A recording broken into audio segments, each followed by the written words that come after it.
So as millions of Americans wait for Congress to pass more stimulus relief, some Americans are actually being urged by the IRS to send back their stimulus payments. Everybody, this is your fourth stimulus check update and daily news report.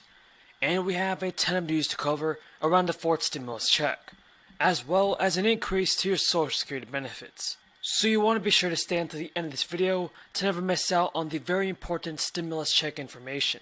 In addition, folks, I believe that President Biden should do a better job in sending out the fourth stimulus check. You know that for the last many decades, the people on top, the very wealthiest people in this country, have become much richer. You now have the totally absurd situation of two billionaires owning more wealth than the bottom 40%, top 1% owning more wealth than the bottom 92%. You got the 1% owning more wealth than the entire middle class. So in America, you got tens of millions of people whose problems have long been neglected by Congress and by presidents, while the very rich get richer. And what we are finally saying is we're not going to ignore those problems anymore. That now is the time for us to stand up for the working class of this country and tell the billionaires that they're going to have to start paying their fair share of taxes. What we are talking about is not simply a laundry list, a wish list. And by the way, since we're talking about children and what they're breathing and all the rest, so much in this legislation that we needed to do anyway, but it falls under the category of climate as well, is replacing lead pipes throughout the country. Our children are drinking water that is laden with lead. They're in schools where lead paint is on the walls. It's an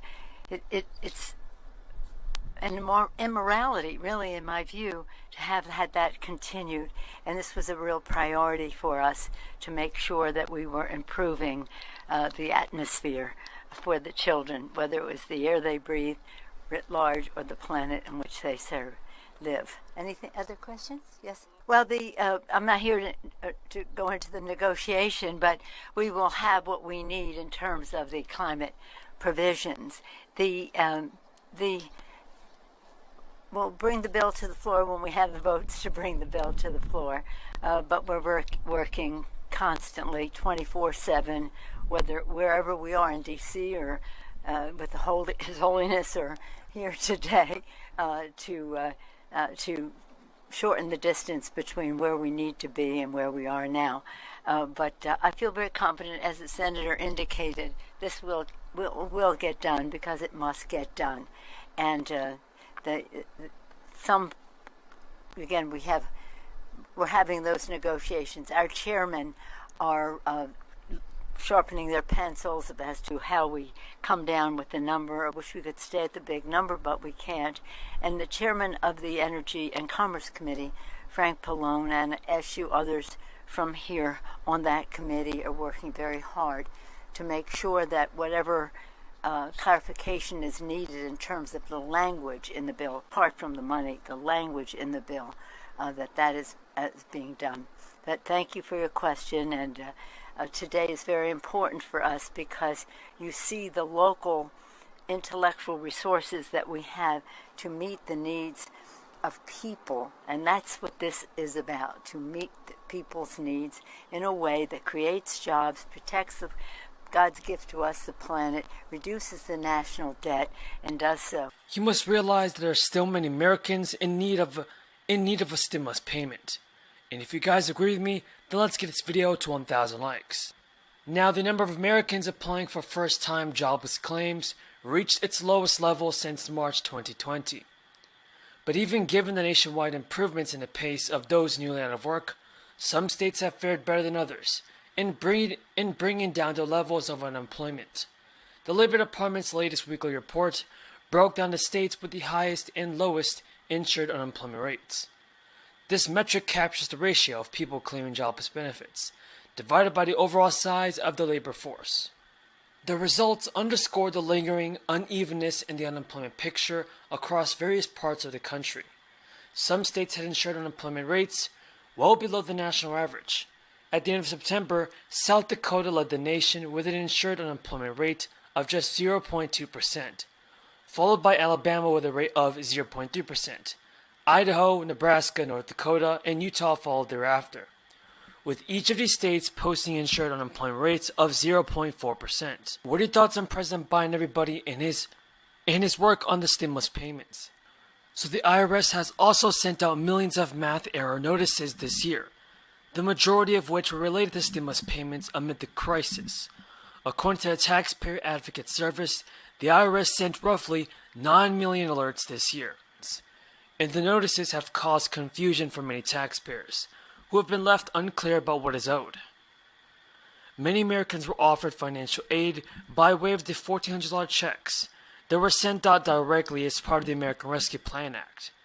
Now, those with an individual income of under $75,000 or a joint income of $150,000 if married were eligible for the payments. Other funds were also made available, including the child tax credit, which was expanded by at least $1,000.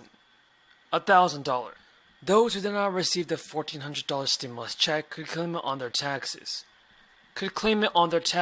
As a recovery rebate credit. But the IRS had some people who claimed this credit should not have, and corrected millions of returns. The IRS notified people by letter if their tax return was being changed, but there were reportedly errors with some of the letters, some of which were sent out without important figures, and others without information about the right appeal. But there were reportedly errors with some of the letters, some of which were sent out with important figures and others without information about the right to appeal. The IRS then followed up with additional letters, explaining that it was possible to appeal the changes. Multiple payment options and limited tracking has led to a high number. There is a new proposal that would impact 100 million people, everybody. This is a new stimulus check, part of President Biden's $3.5 trillion social spending plan. Is going to require all banks to report every deposit and withdrawal, totaling more than $600. There were mixed responses to the proposal. The proposal emerged as a way to recover some of the estimated $600 billion per year in unpaid taxes, largely owed by wealthy people and businesses, to help pay for President Biden's Build Back Better plan. House and Senate Democrats are currently debating the measure as part of the budget reconciliation bill. Members of the Biden administration are also facing difficult questions about why they want the information and how it will help them catch the biggest tax evaders. Now look, my friends on the other side never had any problem creating $2 trillion in tax cuts for the very wealthy. Look, I don't think you shouldn't be able to make $1 million or $1 billion. I'm a capitalist, but guess what? I'm also listed for 36 years as the poorest man in the Congress. But I make big money now. I'm a president. But all kidding aside, I don't think we should punish anybody, but just pay your fair share. Just pay your fair share. You know, the issue that has been championed by Rosa for years, in the past, if you paid your taxes and had an income